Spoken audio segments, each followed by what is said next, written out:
On today's episode of here, unfortunately, somebody who passed away at 17 years of age. We take a stroll through historic Seminole Springs Cemetery. This sprawling property once belonged to a thriving community known for their lumber operations. The original residents of Seminole Springs have mostly all passed on by now, and the town is no longer. But even today, their final resting places can still be visited. So come along for this off-the-beaten-path walk through Seminole Springs Cemetery as we reminisce in the memory of a town that's vanished. What's going on, guys? Not walking through a forest, but this time walking through somewhere a little more obscure. We're walking through a historic cemetery here in Lake County known as Seminole Springs Cemetery.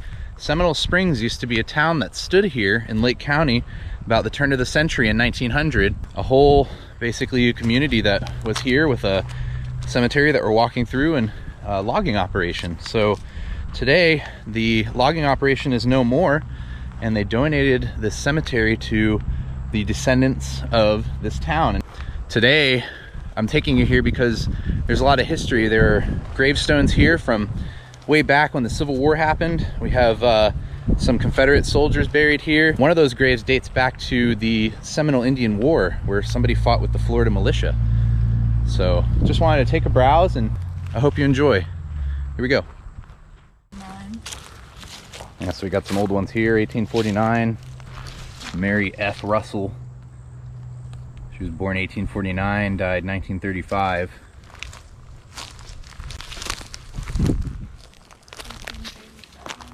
This is George W. Griffin, 1857 to 1913.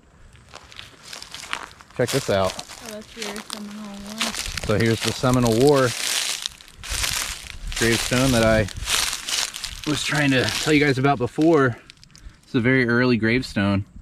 B. Griffin, August 31st, 1821 to April 22nd, 1873. And looks like it's a husband and wife buried here. But you can see on the top of the grave, there's a Seminole Indian and the Confederate Soldiers of America symbol. Bowlegs, I'm assuming is a nickname. Was in the 5th Florida Cavalry Battalion, Company H, October 1863 to May 1865. Fought in the 3rd Seminole War, Florida Mounted Volunteers. Pretty interesting, regardless of what you think. History is history, so to come across something this old to me is just pretty cool. With cemeteries and stuff like that, it's really rare that there are such well-preserved graves, which is kind of the draw for why I wanted to show you guys this place.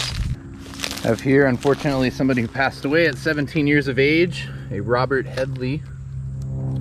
Died 1885. Unfortunately, back then, life expectancies were a lot shorter than today. You could just pass away from a number of things. You could get bit by a mosquito or catch a cold and die. So unfortunately, as sad as it is, it's a normal occurrence to see a younger person in these older cemeteries to have died at such a young age. Now, as we walk around the cemetery, there are occasionally these really small headstones, and there's a couple different theories behind these. It could be a child, obviously, but also I've seen in other cemeteries where people just couldn't afford a gravestone, so this is kind of what they were able to get. You can see to the right of me is about a gravestone that takes up about the size of 2 normal gravestones, and then about 15 feet away, this small one here. And you know, it could be a baby, it could be somebody that couldn't afford a headstone, so they were given this, or maybe purchased it for a very cheap amount just so that there was a marker there. So when you come across these old cemeteries, always be watching out for these because they're so easily covered, they're easy to trip over. Here we have somebody who fought in a World War II.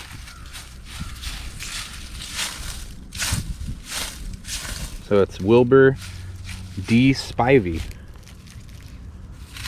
Tech 5, U.S. Army, World War II, 1919 to 1986. Here, just on the border of his gravesite, there's some bricks laying around. It looks like that maybe there was something here memorial-wise and it over time collapsed.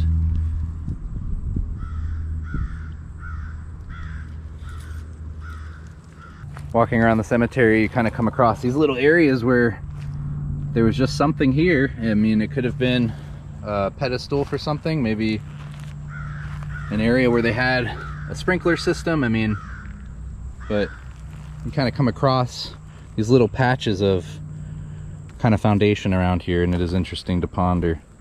What? This family here, the Non-family, was another pivotal family in founding Seminole Springs. You'll find their name come up a lot in the history.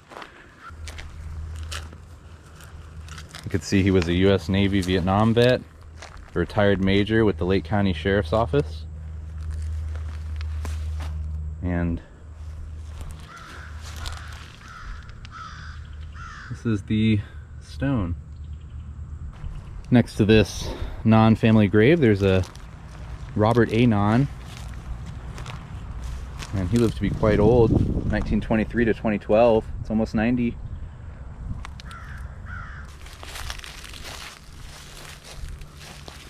This is Jan R. and Albert R.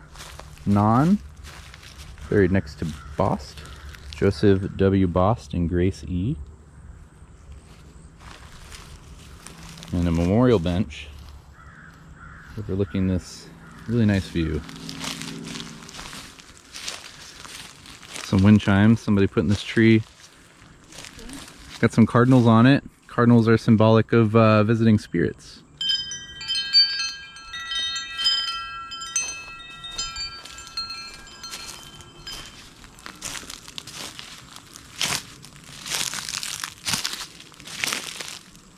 Here's another someone who served in the armed forces. We got Rexy N. Richardson, Georgia, Corporal. I'm not sure what MG is. I'm not a military head, but Corporal MG, Company 57 Infantry, World War I, 1890 to June 20th, 1968. Have a pine cone heart here.